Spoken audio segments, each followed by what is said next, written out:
Hello friends, my name is Anurag. Welcome back to Lal classes. आज हम article के बारे में आगे जानेंगे। ठीक है, हमने हाल ही के वीडियो में डेफिनेट आर्टिकल जो कि हमारा द होता है उसके बारे में हमने दो रूल्स प्रीवियस लेक्चर में कंप्लीट किए थे। आज हम दो रूल्स और समझेंगे इसके। ऐसे ही हम 2 से 4 और वीडियो में दो दो रूल्स करके इसके सब रूल्स को खत्म कर देंगे।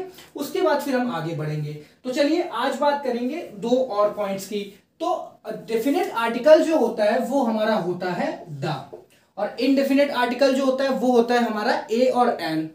ठीक है, तो चलिए स्टार्ट करते हैं।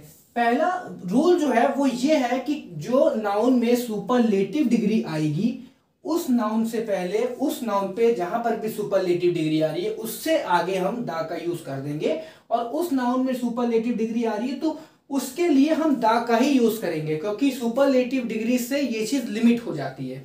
जैसे कि मैं एक एग्जांपल से आपको बताऊं, तो अगर मैं कहता हूं कि एक क्लास में सबसे बड़ा लड़का, ठीक है, तो उसको हम क्या बोलते हैं? He is the tallest boy.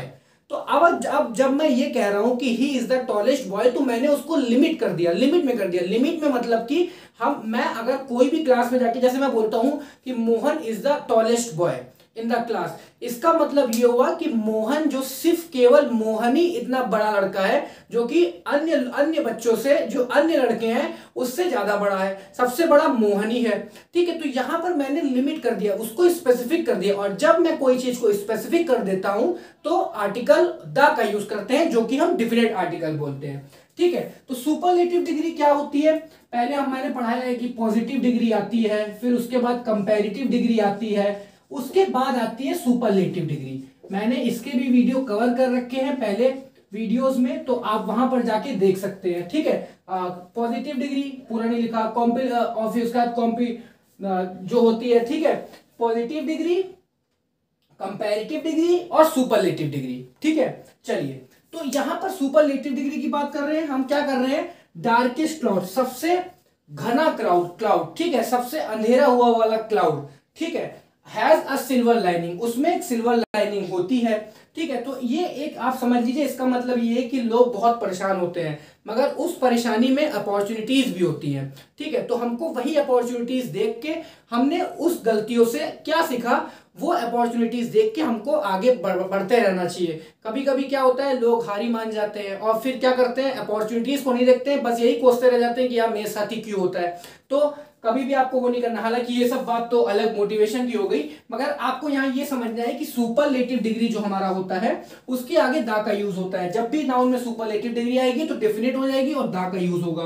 बहुत सिंपल सा रूल है। सेकंड है, this is the best book of elementary chemistry. अब इसमें सुपरलेटिव क्या है? बेस्ट। ठीक है, वेल, बेटर, बेस्ट। वेल हो गई हमारी पॉजिटिव डिग्री, बेटर होगी हमारी कंपैरेटिव डिग्री, और बेस्ट हो गई सुपरलेटिव डिग्री। और जहां बेस्ट सुपरलेटिव डिग्री जो नाउन में आ गई तो हम द का ही यूज करेंगे, इसको डिफाइन कर देंगे, डिफिनेट कर देंगे, लिमिट में कर देंगे। तो हमने एक रूल में ये समझा कि जब भी सुपरलेटिव डिग्री नाउन में आ रही है तो हमको द का यूज करना है, ए और एन का यूज नहीं करना है।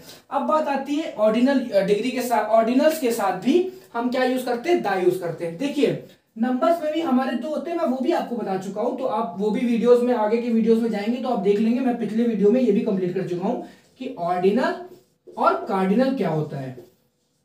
ठीक है, ये दो तरह के नंबर्स होते हैं। अब ये क्या होते हैं आपको समझना है ये चीज।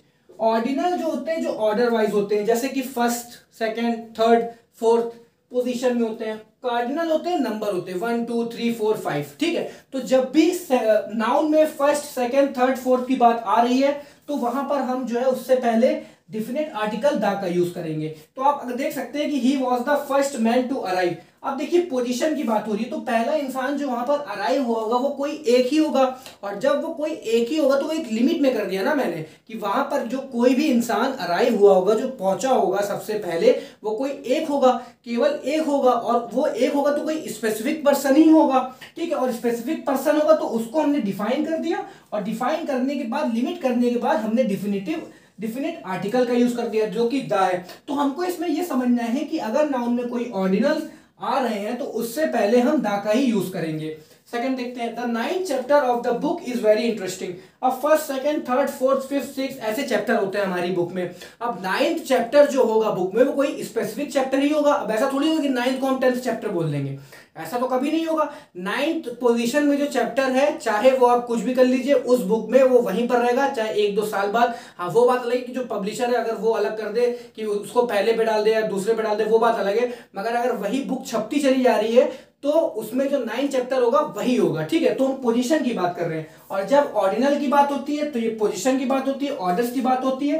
तो ये एक डिफाइन कर देता है, लिमिट में कर देता है चैप्टर को, मतलब कि कोई भी चीज को लिमिट में कर देता है नाउन को। तो उसी के लिए हम डिफिनेट आर्टिकल का यूज करते हैं, जो कि हमारा है द, ठीक है।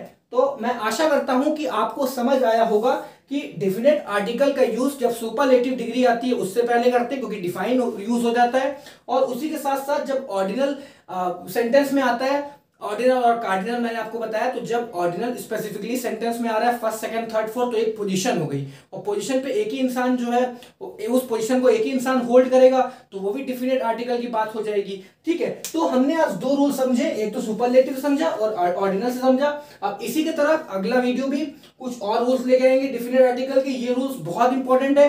कभी कभी क्या होता है, हम जब इंग्लिश को लिखते भी हैं, राइटिंग भी कर रहे होते हैं, तो अगर ये सब चीज को नहीं ध्यान देते हैं, हालांकि इतना मगर आप ये सब यूज कर देंगे, जो सामने बंदा पढ़ने वाला होगा, जो उसको पढ़ रहा होगा, रीडर होगा, तो वो ये भी सोचेगा कि कितने अच्छे अच्छे वर्ड्स को यूज किया गया है हर जगह पर। अगर वो रीडर जो है उसकी ग्रामर अच्छी होगी, अगर उसको जो है ग्रामर अच्छी आती होगी, तो वो भी ये भी सोचेगा कि लेखक ने कितना अच्छा लिखा हुआ है। हर एक एक रूल्स को ध्यान में रखते हुए लेखक ने चीजें लिखी हुई हैं। तो ये सब चीज हमको इसी में काम आती है, और कॉम्पिटिशन में तो काम आती है। कॉमन एरर्स कितने आ जाते हैं, अगर हम ये छोटे मोटे रूल्स नहीं जानते होंगे तो क्या हो सकता है कि हम बहुत से नंबर खो सकते हैं। तो चलिए इसी के साथ फिर नेक्स्ट वीडियो में मिलते हैं, तब तक के लिए खुश रहिए, पढ़ते रहिए। Thank you so much.